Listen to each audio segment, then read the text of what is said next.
Hello students, कैसे हैं आप? तो चलिए आज 6.5 एक्सरसाइज आपकी जो चल रही है उसकी क्वेश्चन नंबर 12 तक आपने कर लिया था, 13 कर लेते हैं आज। D and E are points on the side C A and C B respectively.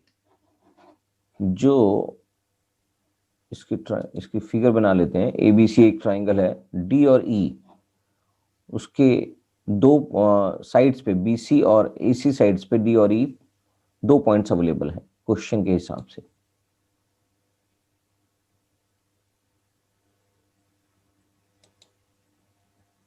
ए सी और बी सी के, ठीक है, सी बी के। Right angle at C, right angle at C बना दिया हमने।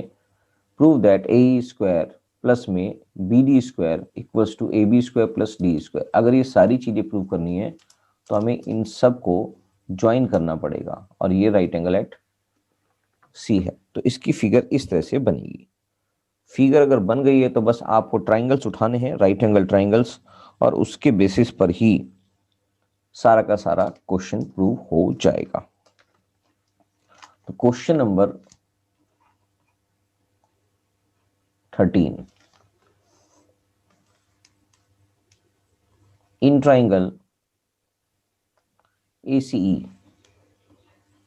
इस ट्राइंगल को उठाएंगे ACE, तो आपके पास पाइथागोरस थ्योरम के accordingly AE square equals to AC square plus में CE स्क्वायर हो जाएगा।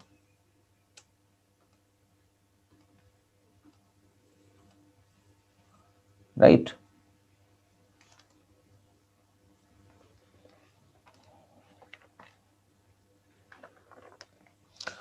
तो इक्वेशन नंबर 1 हम इसको दे देते हैं। ऐसे ही इन ट्राइंगल BCD, दूसरा ट्राइंगल उठाते हैं BCD ट्राइंगल। इसके अंदर भी BD square equals to BC square plus में CD स्क्वायर, ये इक्वेशन नंबर 2 हो जाती है। और ऐसे ही अगर इन दोनों को हम ऐड कर देंगे, एडिंग 1 and 2, तो हमारे पास आ जाएगा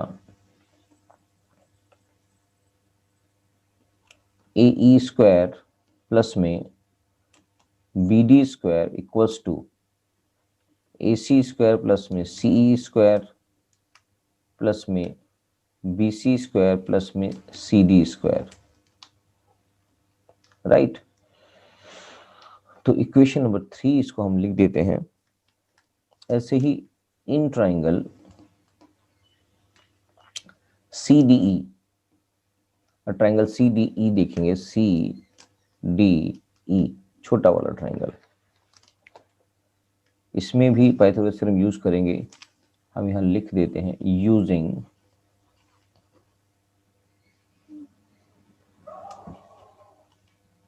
ऊपर ही लिख देते हैं सब कुछ के लिए हम, यूजिंग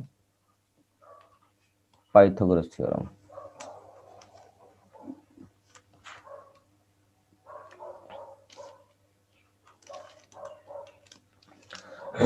अगर CDE के अंदर करेंगे तो DE square equals to CD square plus में CE स्क्वायर, ये इक्वेशन नंबर 4 लिख देते हैं इसका नाम। और इन ट्राइंगल ABC, सबसे बड़ा जो ट्राइंगल दिख रहा है ट्राइंगल ABC में, AB square equals to AC square plus में CB square, CB square. Right. ये इक्वेशन नंबर 5 हो जाएगी। तो इक्वेशन नंबर 4 एंड 5 की जो वैल्यूज हैं इक्वेशन नंबर 3 में अगर हम पुट कर दें, put equation 4 and 5 in equation 3, तो इक्वेशन 3 में अगर पुट करेंगे तो आपके पास मिलेगा DE यानी कि इसको हम पहले लिख लेते हैं क्वेश्चन 3 को थोड़ा सा सेग्रेगेट करके, AC स्क्वायर प्लस में BC स्क्वायर, एक पेयर ये बना लेते हैं, प्लस में CE स्क्वायर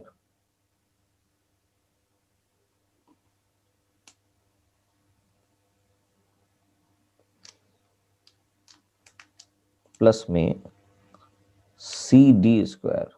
ये पेयर बनने से हमारी इसकी वैल्यूज इसमें पुट हो जाएंगी। तो AE स्क्वायर प्लस में BD स्क्वायर ऑलरेडी क्वेश्चन का पार्ट ही है, मतलब क्वेश्चन 3 का पार्ट ही है। तो अगर मैं AC और BC को देखूं, AC और BC ये इक्वेशन 5 में दिखाई दे रहा है, और C और CD इक्वेशन 4 में दिखाई दे रहा है। यानी कि इसकी वैल्यू आ गई AB स्क्वायर प्लस में, और ये हो गया DE square, D square equals to AE square plus में BD स्क्वायर। यही आपको क्वेश्चन के हिसाब से प्रूव करना था, राइट। तो बस ये क्वेश्चन कंप्लीट हो जाता है। नेक्स्ट क्वेश्चन देख लेते हैं फटाफट से, क्वेश्चन नंबर 14। क्वेश्चन नंबर 14 कर लेते हैं। क्वेश्चन नंबर 14 में लिखा है the perpendicular from A on side BC of a triangle ABC intersect BC at D such that DB equals to 3CD। Figure 6.55 ये दे रखी है और इस पे एक परपेंडिकुलर गिर रहा है पॉइंट A से साइड BC पर, जो उसको इंटरसेक्ट कर रहा है पॉइंट D पर, और वो इस तरह से बना हुआ है जिस तरह से DB जो होगा, ये वाला पॉइंट जो है DB, यानी कि इसकी लेंथ जो है वो इस लेंथ की CD की 3 टाइम्स होगी, 3 times of CD। Prove that 2AB square equals to 2AC square plus BC square. यानी कि आपको तीनों ट्राइंगल उठाने पड़ेंगे, यहाँ पर ACD और ADB और ABC तीनों ट्राइंगल उठाएंगे, तब जाके ये इक्वेशन समझ में आएगी। तो चलिए हम कर लेते हैं इस क्वेश्चन को। ये यहाँ पर फिगर है, हमने ट्राइंगल ACD उठा लिया है और उसकी एक इक्वेशन लिख दी है। ऐसे ही in triangle ADB,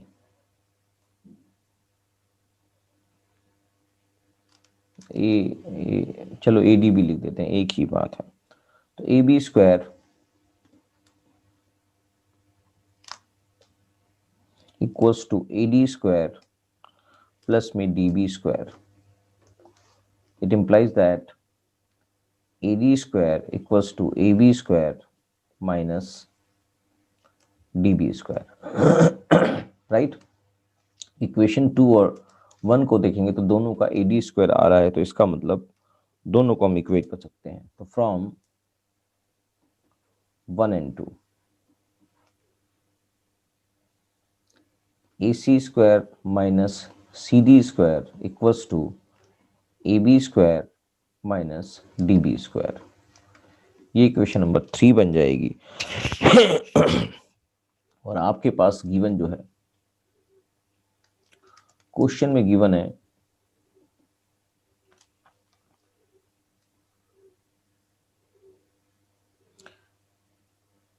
3DC equals to DB के बराबर है।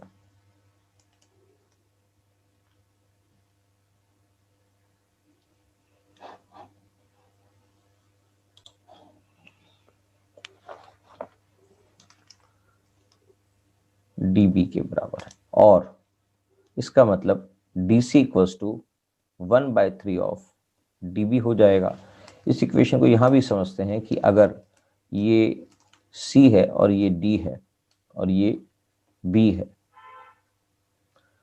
और जो DB है वो एक्चुअली 3CD के बराबर है या DC के बराबर है, एक ही बात है। तो इसका मतलब DB CB इक्वल्स टू क्या हो गया, CB equals to CD plus 3CD हो गया, और CB इक्वल्स टू 4CD हो गया। इसका मतलब CD की जो वैल्यू है वो CB upon 4 equals to CD की वैल्यू आ गई। तो CD की वैल्यू ये है, तो CD की वैल्यू यहां पर CB टोटल BC का 4 डिवाइड बाय 4 भी कह सकते हैं, और CD की वैल्यू CD है ही, इसको हम CB ऑब्लिक 4 भी लिख सकते हैं, CD की वैल्यू, राइट। तो ये चीज यहां पर समझनी थी। तो हमारे पास अगर हम इसको BC निकालना चाहें तो BC को हमने अभी बताया, BC इक्वल्स टू क्या है, CD प्लस में DB। तो BC इक्वल्स टू, यहां पर अगर मैं CD की वैल्यू यहां पर पुट कर देता हूं तो 1/3 DB प्लस में DB, और BC equals to that is 1 + 3 यानी कि 4/3 DB हो गया। 4/3 of DB equals to BC के बराबर होता है। और हमने BC हो गया DB,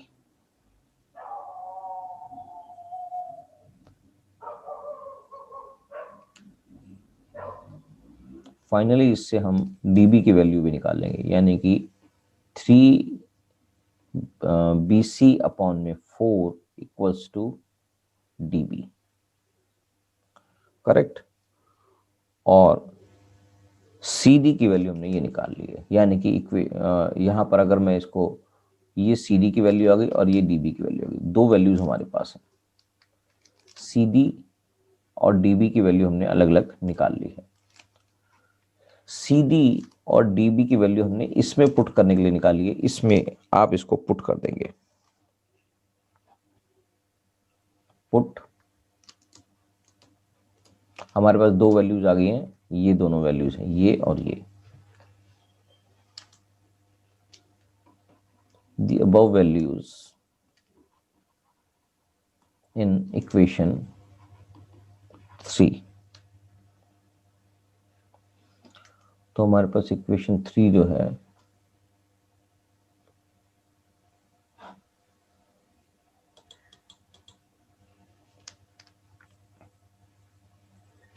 AC² माइनस में CD की वैल्यू हमारे पास आ गई है CB अपॉन में, CB अपॉन में 4, या इसको BC लिख लेते हैं क्योंकि क्वेश्चन के हिसाब से इसको BC प्रूव करना है, तो CB की जगह मैं BC लिख रहा हूँ। BC² इक्वल्स टू AB² और माइनस में DB की वैल्यू हमने निकाल ली है 3BC अपॉन में 4², यानी कि इक्वेशन नंबर 3 के अंदर हमने इसको पुट कर दिया है, राइट। तो AC² माइनस में BC² अपॉन में 16 इक्वल्स टू AB² माइनस में 9BC² अपॉन में 16, करेक्ट। तो ये बन जाएगा 16AC² माइनस में BC² अपॉन में 16 equals to AB 16AB² minus 9BC² upon में 16। 16 से 16 कट जाएगा, बचेगा क्या, 16AC² minus BC² equals to 16AB² minus में 9BC²। इसको अगर इक्वेट करते हैं तो आपके पास आ जाएगा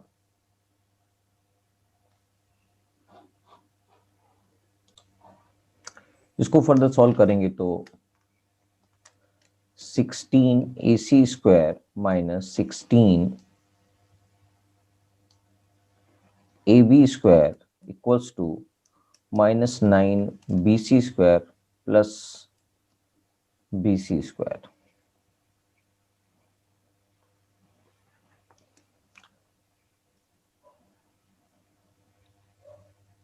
इसका मतलब ये आ जाएगा 16 कॉमन आ गया, बचेगा क्या, AC² minus AB² equals to minus 8BC², right.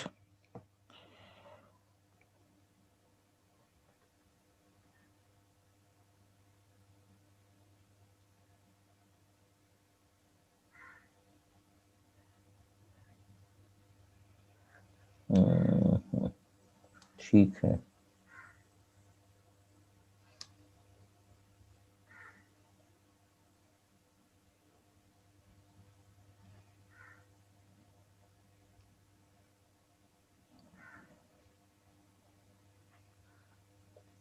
तो ये बन जाएगा 16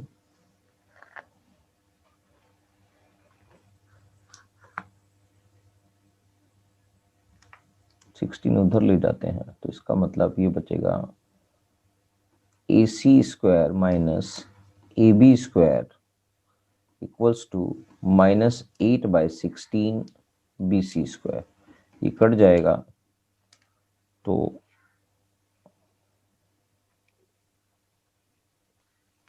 इसको हम लिख देंगे AC square minus AB square equals to -1/2 BC square. सबके साइन चेंज कर देते हैं तो ये आ जाएगा AB square minus AC square equals to 1/2 BC square.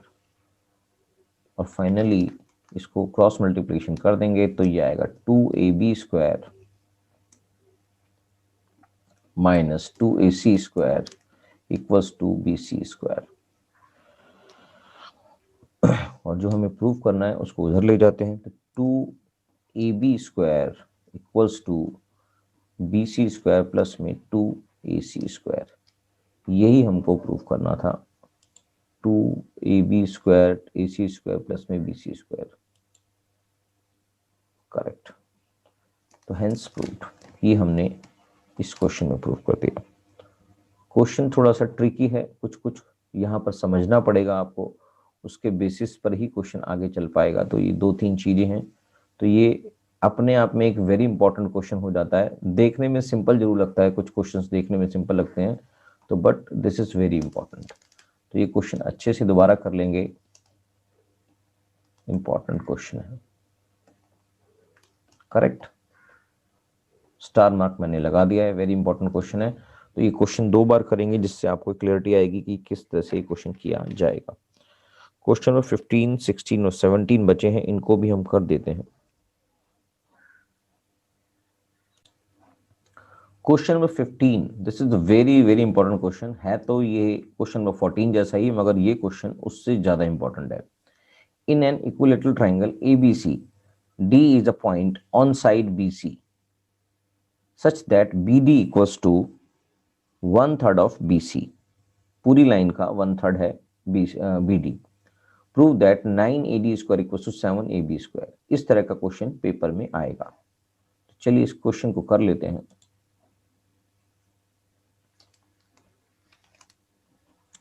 ये सामने फिगर बन गई है, आपकी जो BD है वो BC का 1/3 है।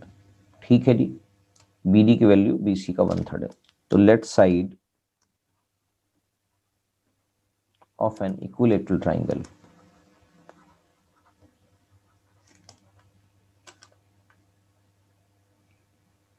BA, यानी कि उसकी साइड को अगर मैं A मान लूं, सारी साइड्स A हो जाएंगी, एंड AE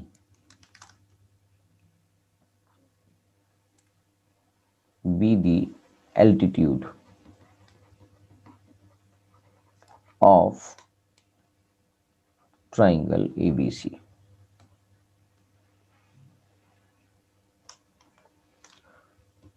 तो इसलिए BE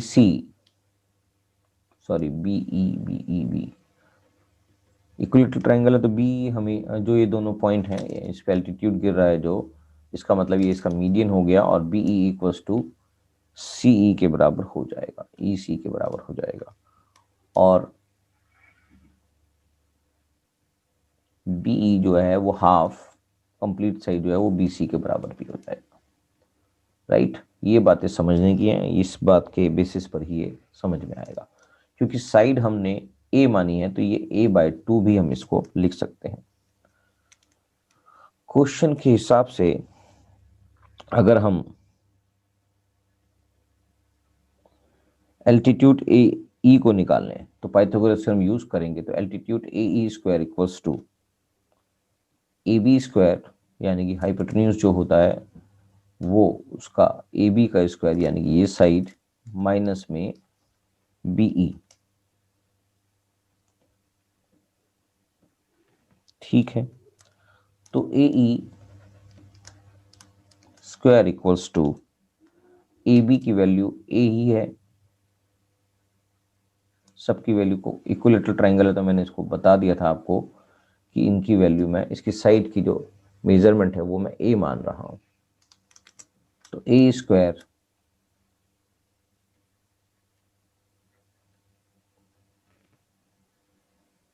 माइनस में बी ई की वैल्यू जो है वो a/2 हो गई है, a/2 स्क्वायर, राइट। तो finally A square minus A square by 4। Further solve करेंगे तो 4a स्क्वायर माइनस में a स्क्वायर डिवाइड बाय में 4 which is equals to 3a square by 4।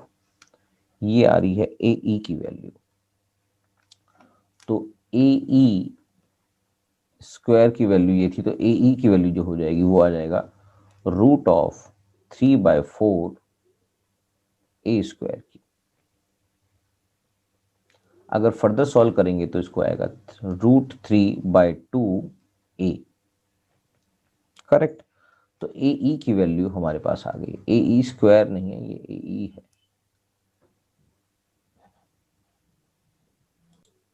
तो हमारे पास ए ई की वैल्यू आ गई है √3/2, राइट। तो आपके पास गिवन है क्वेश्चन में B D equals to 1/3 of B C. तो इसको हम ऐसे भी ले सकते हैं, so B D equals to 1/3 of A, और डी ई जो हो गया, डी ई वो होगा बी ई में से अगर हम माइनस कर दें बी डी तो डी ई की वैल्यू हो जाएगी। तो फर्दर अगर हम इसको सॉल्व करें तो बी ई की जो वैल्यू है वो है, बी ई की वैल्यू हमने यहाँ पर निकाली थी, वो ऊपर लिख दी थी। बी ई की वैल्यू ये रही, ये रही बी ई की वैल्यू, ये क्वेश्चन में गिवन है, मतलब क्वेश्चन में हमने निकाली थी। तो a/2 आ गई।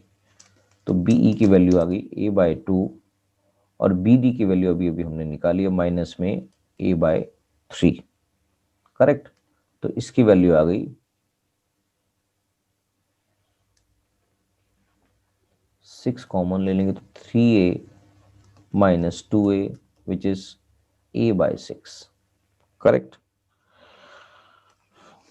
अप्लाइंग पाइथागोरस थ्योरम,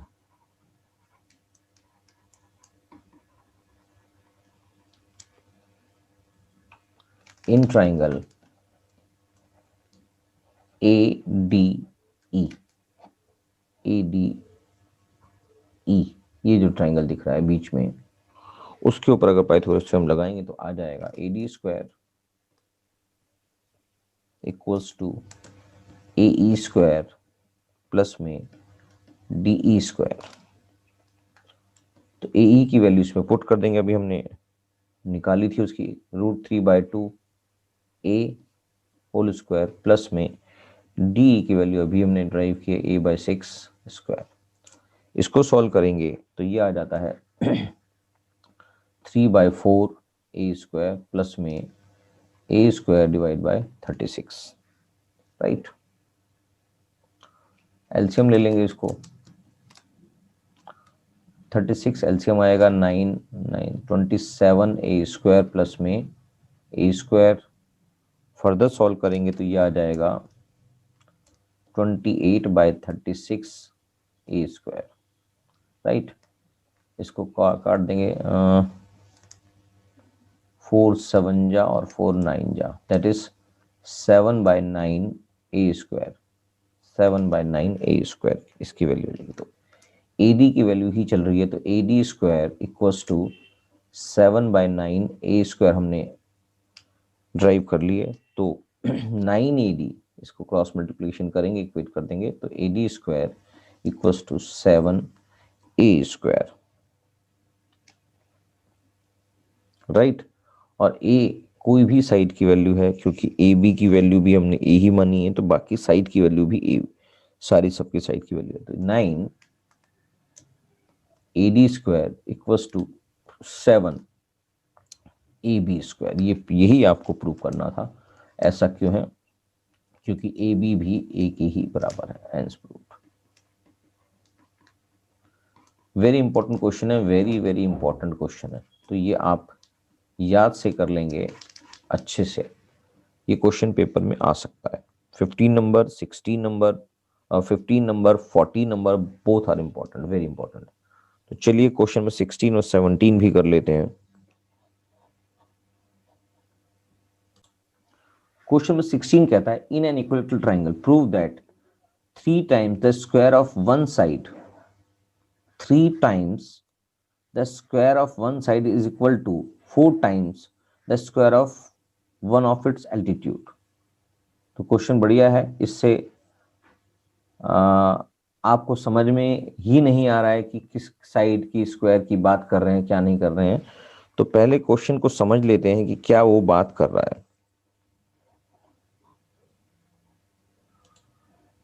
क्वेश्चन में कह रहा है कि उसकी साइड्स तो सारी उसकी होती हैं, उसकी साइड्स का 3 टाइम्स का स्क्वायर, यानी कि 3 times of square of one side. One side मतलब कोई भी उसका साइड है तो उसको हमने ए माना है। 3 times square of one side, square of one side equals to 4 times square of altitude. ये आपको प्रूव करना है, टू प्रूव, ये क्वेश्चन में प्रूव करना है। तो जब तक ये बात समझ नहीं आएगी तब तक आप इस क्वेश्चन को नहीं कर सकते। 3 times of square of one side, यानी कि लिख देता हूं इसको 3 times square of one side equals to 4 times square of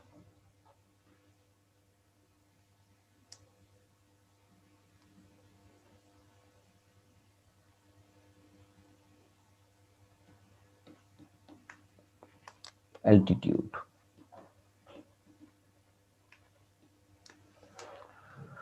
तो ये बात यहां पर समझ में आ गई है कि हमें निकालना क्या है।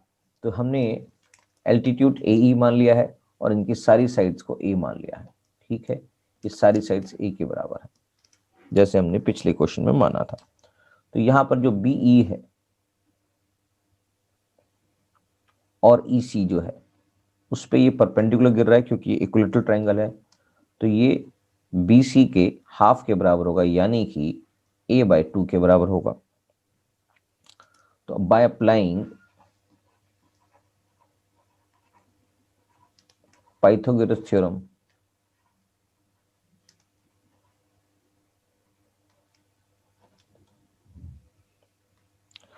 अगर हम triangle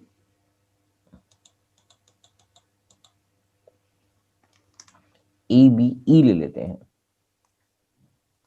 in triangle A B ई,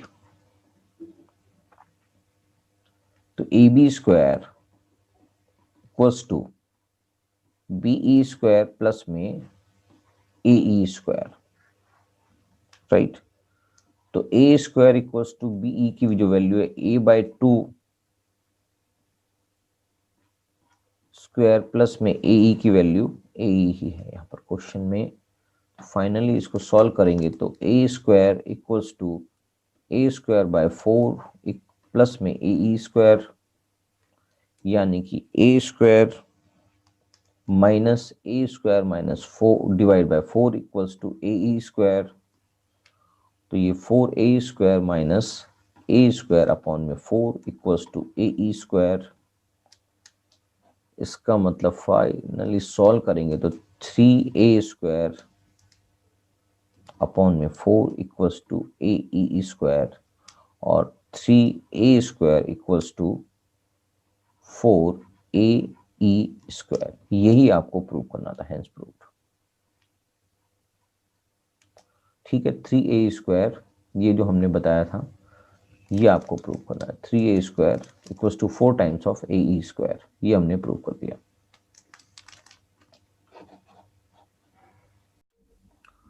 चलिए क्वेश्चन 17 भी देख लेते हैं।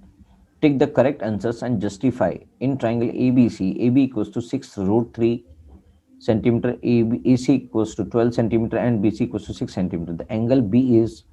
तो इन तीनों को हम सॉल्व करके देख लेंगे, स्क्वायर निकाल के देख लेंगे, और अगर ये पाइथागोरस थ्योरम की कंडीशन में फिक्स होता है तो इसका मतलब ये एंगल 90 डिग्री होगा।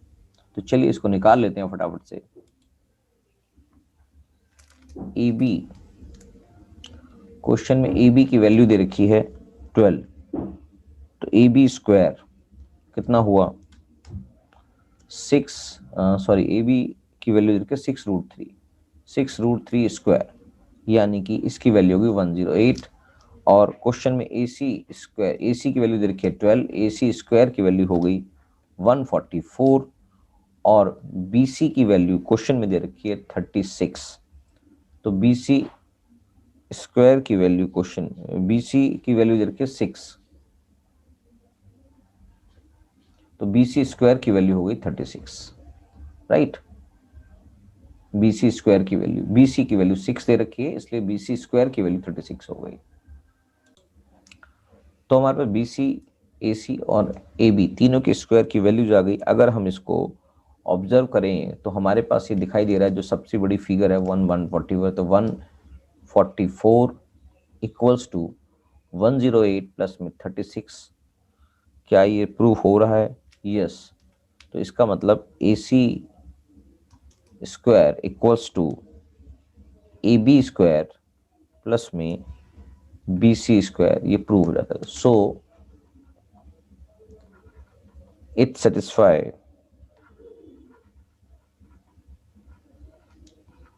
Pythagoras theorem.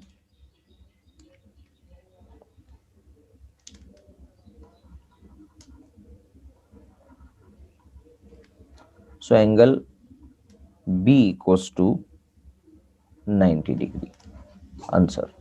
आंसर का पार्ट है सी पार्ट था इज द आंसर, क्योंकि एमसीक्यू क्वेश्चन था ये, करेक्ट।